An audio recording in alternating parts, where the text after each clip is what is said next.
আল্লাহ একটি ইহুদি খ্রিস্টান সমঝোতা এবং জোটের প্রত্যাশা করছেন যদি আমি এই শব্দটি ব্যবহার করার অনুমতি পাই। কিন্তু সেই ইহুদিরা হবে না যারা বনি ইসরায়েল। তারা হবে সম্পূর্ণরূপে ভিন্ন ইহুদি, ইউরোপীয় ইহুদি বা কাজার ইহুদি। আর সেই খ্রিস্টানরাও হবে না যারা ঈসা আলাইহিস সালামকে অনুসরণ করে, বরং তারা হবে অন্য খ্রিস্টান যারা খ্রিস্ট ধর্মে প্রবেশ করেছে। এই দুই দল মিলে একটি জোট গঠন করবে এবং একে বলা হয় জায়নবাদী জোট, জায়নিস্ট অ্যালায়েন্স। এদের কেউই বনি ইসরায়েল নয় এবং তাদের মধ্যে বনি ইসরায়েলের কোনো রক্তও নেই। এবং কোরআনে বলা হয়েছে, তোমাদের মধ্যে থেকে যেই তাদের সাথে বন্ধুত্ব ও মৈত্রীর সম্পর্ক স্থাপন করবে সে তাদেরই অন্তর্ভুক্ত হয়ে যাবে, সে আর আমাদের অন্তর্ভুক্ত থাকবে না। আর তুরস্ক ঠিক এই করেছে। তুরস্ক ন্যাটো ত্যাগ করতে যাচ্ছে না, মহাযুদ্ধ পর্যন্ত তুরস্ক ন্যাটোতেই থাকবে। আমরা কোরআনের একটি আয়াত দিয়ে আলোচনা শুরু করেছিলাম, যা আমি সব সময় সূরা আল মায়েদা থেকে নির্বাচন করি। আল্লাহ বলেছেন, আমি তোমার উপর কিতাব অর্থাৎ কোরআন নাজিল করেছি হে মোহাম্মদ সাল্লাল্লাহু আলাইহি ওয়াসাল্লাম, যাতে এই কিতাব সব কিছুর ব্যাখ্যা করতে পারে। এই কিতাবে রয়েছে হেদায়াত বা পথ নির্দেশ, এবং যারা ব্যাখ্যা ও হেদায়েতের জন্য এই কিতাবের দিকে ফিরে আসে তাদের জন্য সুসংবাদ রয়েছে। তারা এমন কিছু বুঝতে পারবে যা অন্যেরা পারবে না, এবং তারা সেখানে সফল হবে যেখানে অন্যেরা ব্যর্থ হবে। তাই আমাদের সব কিছুর ব্যাখ্যা এবং পথের দিশা পাওয়ার জন্য প্রতিনিয়ত কোরআনের দিকেই ফিরে আসতে হবে। আধুনিক যুগে মোহাম্মদ সাল্লাল্লাহু আলাইহি ওয়াসাল্লামের উম্মতের সবচেয়ে উল্লেখযোগ্য বিষয়গুলোর মধ্যে একটি হল, আমরা ঠিক এই কাজটি করছি না। হ্যাঁ, আমাদের এটা স্বীকার করতেই হবে যে আমাদের আলেম সমাজ, আমাদের জ্ঞানী ভাইয়েরা কোরআনের কাছে যাচ্ছেন না, তারা আজকের পৃথিবীর বাস্তবতা এবং আগামীকাল আসতে চলা মহাযুদ্ধের ব্যাখ্যা কোরআনে খুঁজছেন না। যদি আমি ভুল বলে থাকি তাহলে আমাকে সংশোধন করার জন্য আমি আপনাদের আমন্ত্রণ জানাচ্ছি। আর আজ রাতে আমরা আরও একবার নম্রভাবে চেষ্টা করব আমাদের লোকদের জাগ্রত করার, যাতে তারা চিন্তা করে, যাতে তারা কোরআন অধ্যয়ন করে এবং কোরআন আমাদের পথ দেখাতে পারে। আমরা ইরানকে দিয়ে আমাদের আলোচনা শুরু করতে চাই। যখন আমরা তুরস্ক এবং ইরানের মধ্যে সম্পর্ক দেখাতে চাই তখন আমাদের এটা স্বীকার করতে বাধ্য হতে হয় যে একজন সুন্নি এবং অন্যজন শিয়া। আখেরি জামানায় এবং বিশেষ করে মহাযুদ্ধের জন্য এই সুন্নি শিয়া বিভাজনের প্রভাব কি? এটি মোটেই কোনো সহজ বিষয় নয়। এর জন্য গভীর চিন্তাভাবনা প্রয়োজন এবং আমাদের কোরআনের কাছে যেতে হবে, যা আমরা আজ রাতে ইনশাআল্লাহ করব। আমরা একজন সুন্নিকে কিভাবে সংজ্ঞায়িত করব? এখানে আমার সংজ্ঞাটি হল, একজন সুন্নি হলেন তিনি যিনি আবু বক্কর রাদিয়াল্লাহু আনহুকে আরবে প্রতিষ্ঠিত খিলাফত রাষ্ট্রের প্রধান হিসেবে নবী মোহাম্মদ সাল্লাল্লাহু আলাইহি ওয়াসাল্লামের সঠিক উত্তরাধিকারী হিসেবে স্বীকার করেন এবং তারপরে অবশ্যই তার উত্তরাধিকারী ওমর আল ফারুককে মানেন। এটাই সুন্নিদের দৃষ্টিভঙ্গি, এটাই একজন সুন্নি হওয়ার মূল ভিত্তি। বাকি সব কিছু এর সাথে যুক্ত কিন্তু অপরিহার্য নয়। শিয়াদের দৃষ্টিভঙ্গি দুর্ভাগ্যবশত এমন যে তা আমাদের বলতেও কষ্ট হয়। শিয়াদের দৃষ্টিভঙ্গি হল, যদি এখানে কোনো শিয়া উপস্থিত থাকেন এবং আমি ভুল বলি দয়া করে আমাকে সংশোধন করবেন। শিয়াদের দৃষ্টিভঙ্গি হল যে আবু বক্কর রাদিয়াল্লাহু আনহু একজন ইউজারপার বা ক্ষমতা দখলকারী ছিলেন, তিনি সঠিক খলিফা ছিলেন না। শিয়াদের বিশ্বাস মতে আল্লাহ তার ক্ষমতা বলে আলী রাদিয়াল্লাহু আনহুকে উত্তরাধিকারী হিসেবে নিযুক্ত করেছিলেন এবং পরবর্তীতে এই উত্তরাধিকার নবী মোহাম্মদ সাল্লাল্লাহু আলাইহি ওয়াসাল্লামের পরিবারের মধ্যেই সীমাবদ্ধ। এটি শিয়াদের দৃষ্টিভঙ্গি, যা আল্লাহ কর্তৃক নির্ধারিত। এটি একটি বিশাল বিভাজন। আমরা আজ রাতে এই বিতর্কের গভীরে যাব না, তবে কোরআনের দৃষ্টিভঙ্গি শিয়াদের দৃষ্টিভঙ্গিকে সমর্থন করে না। আমাদের বিশ্বাস হল, যখন ইমাম মাহেদী আসবেন তখন তিনি এই বিষয়টির চূড়ান্ত নিষ্পত্তি করবেন। যখন ইমাম মাহেদী আসবেন তখন এমন কোনো মুসলিম থাকবে না যে আবু বক্কর রাদিয়াল্লাহু আনহুকে সঠিক উত্তরাধিকারী হিসেবে স্বীকার করবে না। আর তাই যখন ইমাম আসবেন তখন শিয়া মতাদর্শের সমাপ্তি ঘটবে। আর যখন শিয়া থাকবে না তখন সুন্নি শব্দটিরও আর প্রয়োজন হবে না। তখন সুন্নি এবং শিয়া উভয় পরিচয়ই বিলুপ্ত হয়ে যাবে। আমরা সবাই কেবল মুসলিম হয়ে যাব এবং ইমামের নেতৃত্বে এক ঐক্যবদ্ধ উম্মত হিসেবে লড়াই করব। কিন্তু ইমাম ততক্ষণ আসবেন না যতক্ষণ না আল্লাহ তাকে পাঠাবেন। যদিও আমি নির্ভরযোগ্য সূত্রে জানতে পেরেছি যে সিআইএ এবং ইসরায়েলি মোসাদ একজন নকল ইমাম তৈরি করার জন্য কঠোর পরিশ্রম করছে, আর যারা শুধু বিরিয়ানি খেয়ে ঘুমিয়ে থাকে তারা হয়তো তাকেই আসল ইমাম হিসেবে মেনে নেবে। কিন্তু আমরা জানি যখন আসল ইমাম আসবেন তার প্রথম কাজ হবে সৌদি আরবের বিদায় ঘটানো। খারাপ আবর্জনার মতোই তাদের বিদায় ঘটবে। যখন ইমাম আসবেন তখন মোহাম্মদ দ্বারা প্রতিষ্ঠিত খিলাফত রাষ্ট্র আরবে পুনঃপ্রতিষ্ঠিত হবে। নবী মোহাম্মদ সাল্লাল্লাহু আলাইহি ওয়াসাল্লামের একটি হাদিসে এর ভবিষ্যদ্বাণী করা হয়েছে, যেখানে তিনি বলেছেন তার মৃত্যুর পর উম্মতের ইতিহাসের শেষ পর্যায়ে আবার প্রথম পর্যায়টি ফিরে আসবে, অর্থাৎ খিলাফত, আর এটা ইমাম মাহেদীর সাথেই আসবে। আমার জ্ঞানী ভাইয়েরা আমার সাথে দ্বিমত পোষণ করেন এবং তারা আত্মবিশ্বাসী যে ইমামের আগেই খিলাফত রাষ্ট্র পুনঃপ্রতিষ্ঠিত করা সম্ভব, কিন্তু আমি মনে করি না ইমাম আসার আগে তা সম্ভব হবে। এখন থেকে ইমামের আগমন পর্যন্ত সময়টা অত্যন্ত গুরুত্বপূর্ণ। এই সময় সুন্নি ইসলাম এবং শিয়া ইসলামের মধ্যে সম্পর্ক কেমন হবে? আমাদের সামনে দুটি পথ খোলা আছে। প্রথম পথটি হল যেখানে আল্লাহ সূরা বাকারায় বলেছেন, বিশ্বাসীরা একে অপরের বন্ধু ও সহযোগী, অবিশ্বাসীরাও একে অপরের বন্ধু ও সহযোগী। যদি তোমরাও নিজেদের মধ্যে বন্ধুত্ব ও সহযোগিতা প্রতিষ্ঠা না করো, তাহলে পৃথিবীতে বিশাল ফিতনা ও ফাসাদ সৃষ্টি হবে। তাই প্রথম পথ হল ইসলামের ঘরের মধ্যে সুন্নি ও শিয়া বিশ্বের মধ্যে বন্ধুত্ব ও মৈত্রী স্থাপন করা, যাতে আমরা একটি সাধারণ শত্রুর মোকাবেলা করতে পারি। অন্য পথটি হল সুন্নি শিয়া গৃহযুদ্ধ বাঁধানোর জন্য সবকিছু করা।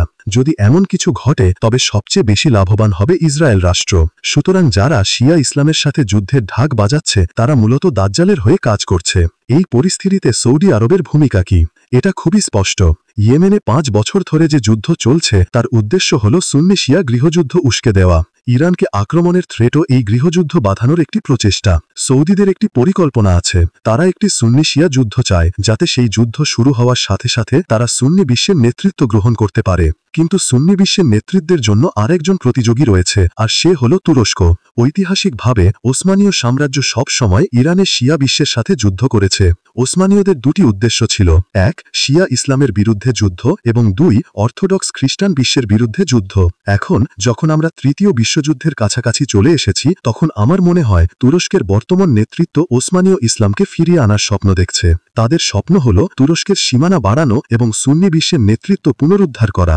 আর সেই স্বপ্ন পূরণের জন্যই তুরস্ক লিবিয়ার সরকারকে উৎখাত করার সেই লজ্জাজনক পাপপূর্ণ প্রচেষ্টায় অংশ নিয়েছিল, যার ফলে ন্যাটো এখন লিবিয়াকে নিয়ন্ত্রণ করছে। গাদ্দাফিকে হত্যা করার কয়েকদিন পর ব্রিটিশ প্রধানমন্ত্রী এবং ফরাসি প্রেসিডেন্ট ত্রিপোলিতে বিজয় উদযাপন করতে এসেছিলেন। তাদের পরে কে এসেছিলেন জানেন? তুরস্কের বর্তমান প্রেসিডেন্ট। সুতরাং আমার ধারণা, এবং আমি চাই আপনারা নিজেরা চিন্তা করে আমার মতামত গ্রহণ করবেন, তুরস্ক উসমানীয় রাষ্ট্রকে পুনর্জীবিত করার উচ্চাকাঙ্ক্ষা রাখে। আর তাই আমি আশঙ্কা করছি যে এই তুরস্ক, যা এখন ইরানের সাথে বন্ধুত্বপূর্ণ সম্পর্ক দেখাচ্ছে, তা শেষ পর্যন্ত ইরানের সাথে একটি যুদ্ধ উস্কে দেওয়ার জন্য নির্ধারিত, ঠিক যেমনটি উসমানিয়ারা করেছিল। যতদিন ইমাম আসছেন না, শিয়ারা বিশ্বাস করে যে তাদের কাছেই সঠিক ইসলাম রয়েছে এবং তাদের মক্কা ও মদিনার ওপর অধিকার রয়েছে। ইরানের জন্য একটি ফাঁদ পাতা হতে পারে, যা নিয়ে আমি আগেও বলেছি। ফাঁদটি হবে একটি সামরিক হামলা, সম্ভবত ইসরায়েলের পক্ষ থেকে, যার উদ্দেশ্য ইরানকে ধ্বংস করা নয়, বরং ইরানকে প্রতিশোধ নিতে উস্কে দেওয়া। ফাঁদটি হল ইরানকে প্রতিশোধ হিসাবে বাহরাইন দখল করতে উৎসাহিত করা। বাহরাইন দখল করা ইরানের জন্য সহজ হবে, কারণ এটি একটি ফাঁদ। যদি ইরান এই ফাঁদে পা দেয়, তবে বাহরাইন থেকে মক্কা ও মদিনার পথ খুলে যাবে। নবী মোহাম্মদ সাল্লাল্লাহু আলাইহি ওয়াসাল্লামের হাদিসে আছে যে একজন খলিফা মারা যাবেন এবং তারপর উত্তরাধিকার নিয়ে মতবিরোধ দেখা দেবে। আমার দীর্ঘদিনের মতামত হল, এখানে খলিফা বলতে কোনো শাসককে বোঝানো হয়েছে, নির্দিষ্টভাবে একজন সৌদি বাদশাহ। যখন সেই সৌদি বাদশাহ, যদি তিনি সালমান হন, মারা যাবেন এবং মোহাম্মদ বিন সালমান বাদশাহ হিসাবে অভিষিক্ত হবেন, তখন আমার বিশ্বাস সৌদি রাজপরিবারের মধ্যে তীব্র মতবিরোধ এবং গৃহযুদ্ধ শুরু হবে। এই সময়েই ইমাম মদিনা থেকে আবির্ভূত হবেন এবং মক্কার দিকে ছুটে যাবেন।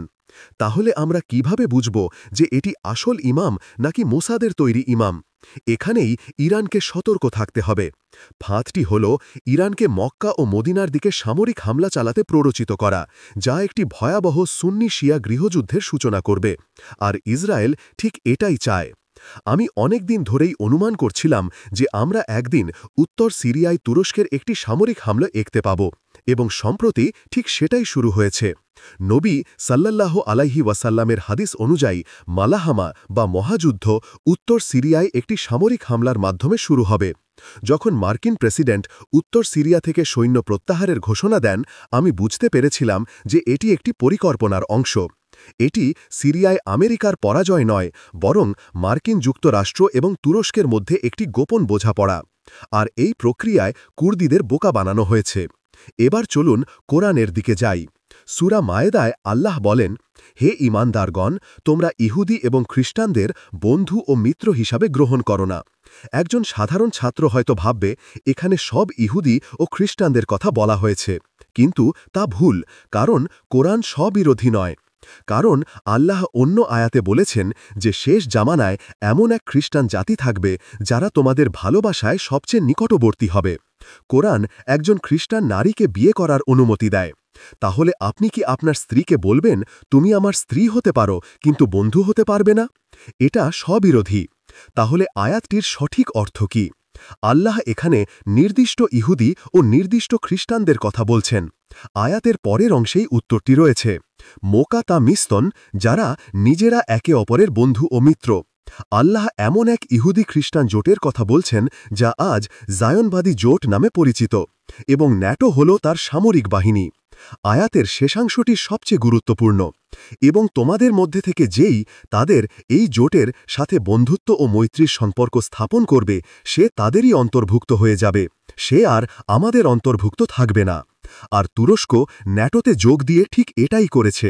তুরস্ক ন্যাটো ত্যাগ করবে না, কারণ মহাযুদ্ধে ন্যাটোর পক্ষ থেকে তার একটি গুরুত্বপূর্ণ ভূমিকা পালন করার আছে। আর এখন আমরা মহাযুদ্ধের কাউন্টডাউন দেখতে পাচ্ছি, কারণ আমাদের নবী ভবিষ্যদ্বাণী করেছিলেন যে এটি উত্তর সিরিয়া থেকে শুরু হবে। আর ঠিক সেখানেই তুরস্ক তার সামরিক অভিযান শুরু করেছে। আর আমি আপনাদের মনে করিয়ে দিচ্ছি যে এই তুরস্ক যে সুন্নি বিশ্বের নেতৃত্ব নিতে চায়, কোরআনের মতে সে এই উম্মতের অন্তর্ভুক্ত নয়।